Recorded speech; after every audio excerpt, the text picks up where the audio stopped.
আরে কি ব্যাপার, আপনি বন্ধ করে দিলেন?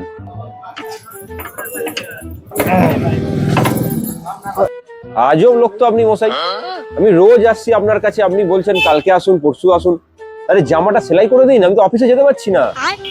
আরে আমি তো আমার দোকান বন্ধ করার টাইমেই আমি দোকান বন্ধ করছি মশাই।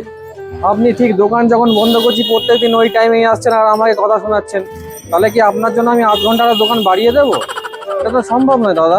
আরে দাদা, আপনি তো আজব কথাবার্তা বলছেন। আরে দাদা, ওই জামাটা আমার অফিসের ইউনিফর্ম। আমি ইউনিফর্ম ছাড়া কিভাবে যাবো? 1 মাস ধরে আপনি ঘোরাচ্ছেন, 1 মাস ধরে আমি অফিসের ছুটি নিয়ে বসে আছি, জানেন আপনি? কি বলছেন এসো?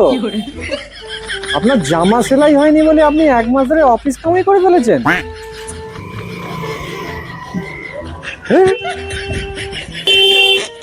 আরে ও দাদা, কোথায় যাচ্ছেন? আমি অফিসের ইউনিফর্ম ছাড়া কিভাবে অফিসে যাবো? হ্যাঁ, পাগল আছেন নাকি? সব ফালতু লোক।